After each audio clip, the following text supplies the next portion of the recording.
Hola a todos, en este video vamos a hablar sobre la dictadura militar en Perú que ocurrió en un periodo de 1968 a 1980. Antes de hablar de la dictadura militar, tenemos que hablar de las causas del derrotamiento del gobierno democrático, por qué este cayó. Hablando en un contexto político y social posterior a la dictadura militar, esta se encontraba en una gran crisis institucional del Estado, donde Perú se encontraba bajo una grave inestabilidad, donde imperaba el Estado oligárquico en el cual una minoría oprimía a las grandes mayorías.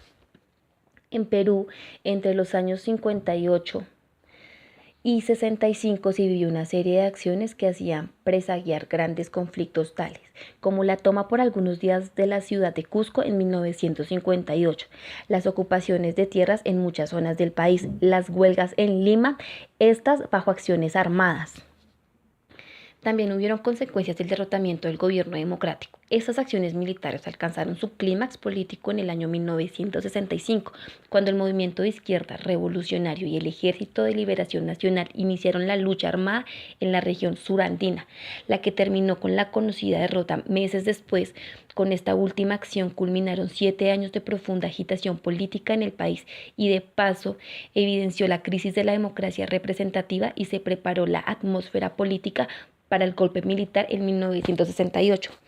En este mismo año, el ejército de Perú, dirigido por Juan Velasco Alvarado, dirigido por un golpe de Estado contra el gobierno del presidente en su momento Fernando Belaúnde, el resultado final fue que las fuerzas de Velasco tomaron el poder en 1968 y cambiaron más a una dictadura de corte nacional. ¿Qué se logró con la reforma institucional y laboral?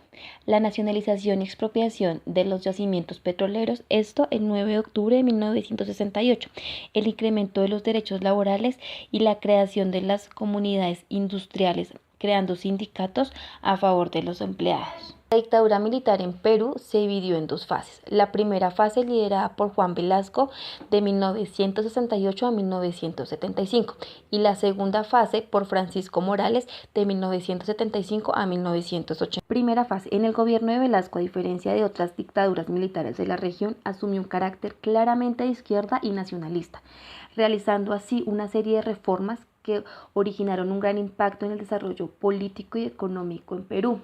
En todo caso, una revolución desde arriba. Se caracterizó por una naturaleza centralizada y autoritaria, para otros privilegios la participación nacional, y logró una auténtica reforma del Estado oligárquico imperante en esta época. Entre las principales acciones de este gobierno estuvieron la reforma agraria, reforma educativa, reforma industrial y laboral y reforma económica. La reforma agraria tuvo 3 pilares importantes.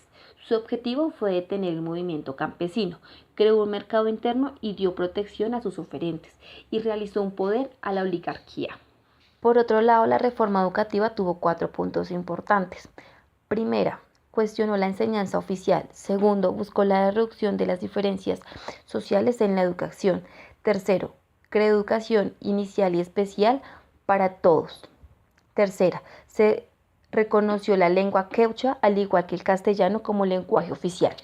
¿Qué se logró con la reforma institucional y laboral?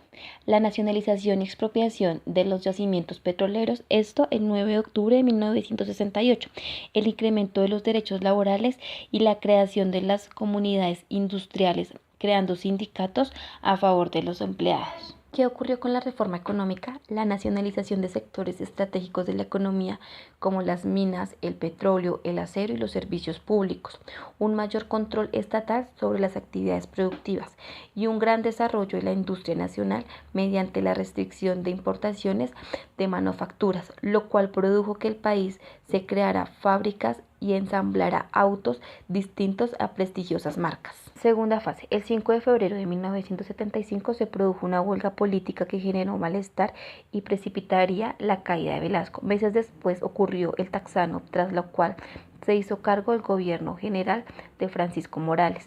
El 29 de agosto de 1975 proclamó un gobierno de continuidad al proceso revolucionario. Sin embargo, entre las principales acciones de este gobierno estuvieron continuidad del gobierno anterior, lucha económica y descontento político y social. Continuidad del proceso. Su objetivo principal fue darle continuidad y mejoras a las reformas de primera fase. Luego del tacnazo, sin embargo, dada la crisis del Estado en Perú, se le imposibilitó continuar con el proceso revolucionario. Lucha económica. Se dedicó a desmantelar las reformas velasquistas sometiéndose a los requerimientos del Fondo Monetario Internacional. La economía no llegó a mejorar en medio de una creciente inflación y receso. Luchó contra la devaluación y enfrentó fuertes impactos monetarios del país. Descontento político y social. Se generaron dos paros generales convocados por sindicatos. El primer paro se realizó el 19 de julio de 1977 reclamando una mejora de la situación laboral y salarial. Alto descontento social donde muchas personas de la clase obrera, particularmente las más cercanas a los gremios obreros, llegaron a ver en cada acción del gobierno una reversión de la revolución militar.